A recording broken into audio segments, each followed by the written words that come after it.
ಯಾಕಂದ್ರೆ ಹಾಲು ಉತ್ಪಾದಕರ ಬದುಕು ಬಹಳ ಶ್ರಮದ ಬದುಕು, ಕಠಿಣದ ಬದುಕು.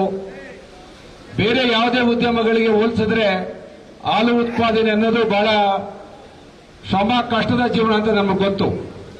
ಇವತ್ತು ಏನು ರಾಜ್ಯ ಸರ್ಕಾರ ಹಾಲು ಉತ್ಪಾದಕರಿಗೆ ನೆರವಿಗೆ ಬಹಳ ಹಿಂದಿನಿಂದಲೂ ಕೂಡ ಪ್ರೋತ್ಸಾಹವನ್ನು ಕೊಟ್ಕೊಂಡು ಬರ್ತಾ ಇತ್ತು.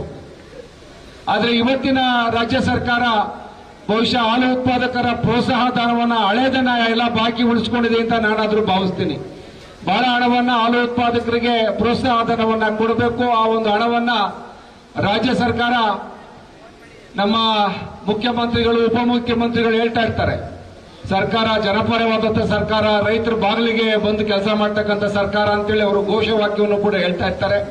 ಆದರೆ ಹಾಲು ಉತ್ಪಾದಕರಿಗೆ ಅವರ ಪ್ರೋತ್ಸಾಹ ಧನವನ್ನ ಬಹಳ ವರ್ಷಗಳಿಂದ ಬಾಕಿ ಉಳಿಸ್ಕೊಂಡಿದೆ. ಅದನ್ನ ಮಾನ್ಯ ಜಯಮೂರ್ತಿ ಅವರು ಪ್ರಸ್ತಾಪ ಮಾಡ್ತಾರೆ, ಎಷ್ಟು ಹಣ ಬರಬೇಕು, ನಮ್ಮ ತಾಲೂಕಿಗೆ ಎಷ್ಟು ಬರಬೇಕು, ಎಷ್ಟು ತಿಂಗಳಿಂದ ಬಾಕಿ ಇದೆ ಅಂತೇಳಿ.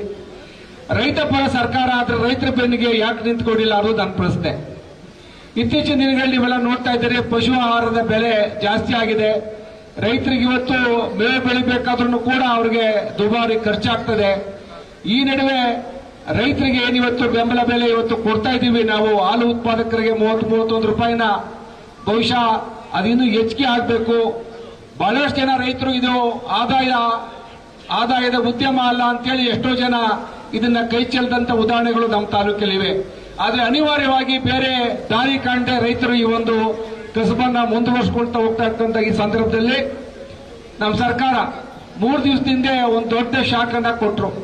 ಪೆಟ್ರೋಲ್ ಮತ್ತು ಡೀಸೆಲ್ ಬೆಲೆಯನ್ನ ಜಾಸ್ತಿ ಮಾಡಿದ್ರು. ಇದು ರಾಜ್ಯ ಸರ್ಕಾರ ತಗೊಂಡಂತ ರೈತ ವಿರೋಧಿ ನಿಲುವು. ಈ ಒಂದು ಪೆಟ್ರೋಲ್ ಮತ್ತು ಡೀಸೆಲ್ ಬೆಲೆಯ ಪರಿಣಾಮ ಬಹಳ ಅನಾನುಕೂಲ ಆಗುತ್ತೆ. ನಮ್ಮ ರೈತರ ಬದುಕಿನ ಮೇಲೆ, ಅವರ ಉತ್ಪನ್ನ ಮಾಡತಕ್ಕಂಥ ಉತ್ಪತ್ತಿಗಳ ಮೇಲೆ ಬಹಳ ಅನಾನುಕೂಲವಾಗ್ತದೆ. ಆ ದೃಷ್ಟಿಯಿಂದಲೂ ಕೂಡ ಇದೊಂದು ಜನವಿರೋಧಿ ಸರ್ಕಾರದ ನೀತಿ ಅಂತ ಹೇಳ್ತಾ, ನಾನು ಯಾವಾಗಲೂ ಹೇಳ್ತಾ ಇರ್ತೀನಿ, ಹಾಲನ್ನ ಎಲ್ಲ ರಾಜ್ಯದಲ್ಲೂ ಎಲ್ಲ ವಾತಾವರಣದಲ್ಲೂ ಕೂಡ ಹಾಲು ಉತ್ಪತ್ತಿ ಆಗುವುದಿಲ್ಲ. ಅದಕ್ಕೆ ಪೂರಕವಾದಂತ ವಾತಾವರಣ ರಾಜ್ಯದಲ್ಲಿ ಇರ್ತಕ್ಕಂಥದ್ದು ಬೆಂಗಳೂರು ನಮ್ಮ ಏನು ಬೆಂಗಳೂರು, ಮೈಸೂರು, ಹಾಸನ, ಹಳೆ ಮೈಸೂರು ಭಾಗ. ಅದು ಬಿಟ್ರೆ ಬೆಳಗಾಂ ಬಿಟ್ಟರೆ ಇಡೀ ರಾಜ್ಯದಲ್ಲಿ ಬೇರೆ ಕಡೆ ಹೆಚ್ಚಿಗೆ ಹಾಲು ಉತ್ಪತ್ತಿಯನ್ನು ಮಾಡೋಕ್ಕಾಗಲ್ಲ. ಯಾಕೆಂದ್ರೆ ರಾಸುಗಳಿಗೆ ಅತ್ಯಧಿಕವಾದಂತಹ ಉಷ್ಣಾಂಶಗಳು ಮತ್ತು ಮೇವಿನ ಕೊರತೆ ಇನ್ನಿತರ ವಿಚಾರಗಳಿಂದ ಬೇರೆ ಕಡೆ ಹಾಲು ಉತ್ಪತ್ತಿ ಆಗುವುದಿಲ್ಲ. ಅದು ನಮ್ಮ ರಾಜ್ಯದಲ್ಲಿ ಈ ಹಳೆ ಮೈಸೂರು ಭಾಗದಲ್ಲಿ ಹೆಚ್ಚು ನಾವು ಹಾಲನ್ನ ಉತ್ಪತ್ತಿ ಮಾಡ್ತಕ್ಕಂಥದ್ದು.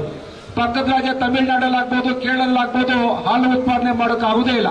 ಹಾಗಾಗಿ ಹಾಲು ಒಂದು ಬಹಳ ಅಮೂಲ್ಯವಾದಂತಹ ವಸ್ತು. ನಾನು ಯಾವಾಗಲೂ ಹೇಳ್ತಾ ಇರ್ತೇನೆ, ಹಾಲು ಮತ್ತು ಸಕ್ಕರೆಗೆ ಕರ್ನಾಟಕದಲ್ಲಿ ಒಬ್ಬ ಮಿನಿಸ್ಟರ್ ಬೇಕು ಅಂತ ಹೇಳಿ.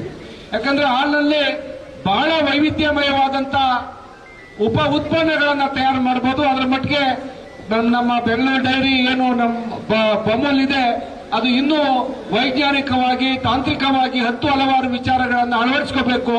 ಹಾಲಿನ ಉಪಮೌಲ್ಯಗಳನ್ನು ತಯಾರು ಮಾಡುವ ಮುಖಾಂತರ ಅದು ರಾಷ್ಟ್ರೀಯ ಮತ್ತು ಅಂತಾರಾಷ್ಟ್ರೀಯ ಮಟ್ಟಕ್ಕೆ ಕಾಂಪೀಟ್ ಮಾಡಬೇಕು.